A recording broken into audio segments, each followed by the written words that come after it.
अन्तर्गतको चाहिँ सुरुमा छ हाम्रो ठ्याक्कै 7 जस्तो बनाउने, धरको माथि तान्ने, ठ्याक्कै तल सिधा धरको तान्ने, जसलाई के भन्दो रहेछ कोरियनमा ग भन्दो रहेछ है। ग नेपालमा पनि ग नै भन्छ, कोरियनमा पनि ग नै भन्दो रहेछ हैन। तर हाम्रो ग चाहिँ ग नै हुन्थ्यो, डाइरेक्ट गको ग नै हुन्छ। तर कोरियनले चाहिँ यस्तो 7 जस्तो लेखेको काहीँ छ भने त्यसलाई ग भनेर पढ्दो रहेछ है।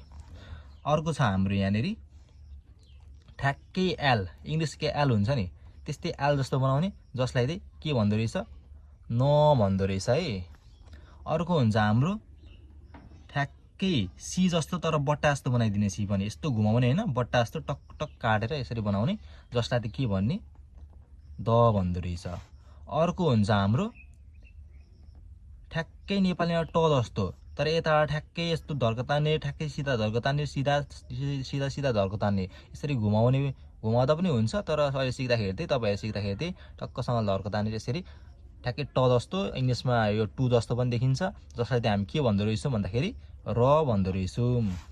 अर्को हुन्छ हाम्रो ठ्याक्कै यस्तो बट्टा बनाउने, बक्सा हुन्छ नि त्यस्तै बक्सा जस्तो बनाउने, जसलाई चाहिँ हामी के भन्दो रहेछौँ म भनेर पढ्दो रहेछौँ। काहीँ हामीले यस्तो कोरियनमा म यस्तो बट्टा जस्तो देख्यौँ भने त्यसलाई उच्चारण के गर्ने म भनेर उच्चारण गर्ने। अर्को हुन्छ हाम्रो यु जस्तो बनाउने, बिचबाट धर्को तान्दिने, सिधा धर्को, जसलाई के भन्ने ब भन्ने।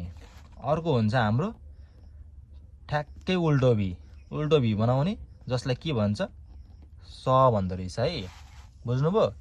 ग यसरी लेख्दो रहेछ न एल जस्तो, द भनेको ठ्याक्कै सी जस्तो, र भनेको नेपालीमा यो ट जस्तो, इङ्ग्लिसमा टु जस्तो, अनि बट्टा जस्तो छ भने म भन्ने, अनि यस्तो यु जस्तो बिचमा धर्को काटिएको छ भने त्यसलाई ब भन्ने, अनि उल्टो भी छ भने त्यसलाई स भन्ने।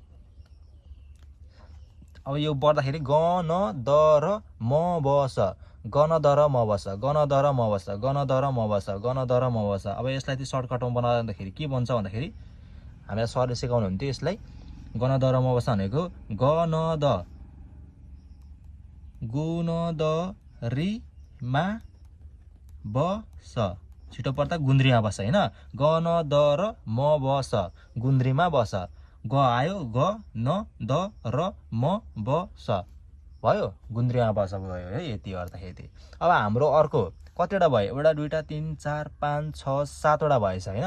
अझै छ हाम्रो त यहाँनिर लेख्नुपर्ने। अब अर्को हुन्छ यहाँनिर हाम्रो यस्तो गोलो जिरो बनाउने, जिरो भनेको त के रहेछ अ भन्दो रहेछ। कोरियनमा काहीँ अक्षर यस्तो अ जस्तो यस्तो जिरो छ भने त्यसलाई अ भनेर पढ्ने। अर्को हुन्छ हाम्रो ऐको जस्तो भी तान्ने, उल्टो भी होइन, अनि बिचबाट यस्तो धर्को तानिदियो भने चाहिँ यसलाई के भन्दो रहेछ ज भनिदो रहेछ। अर्को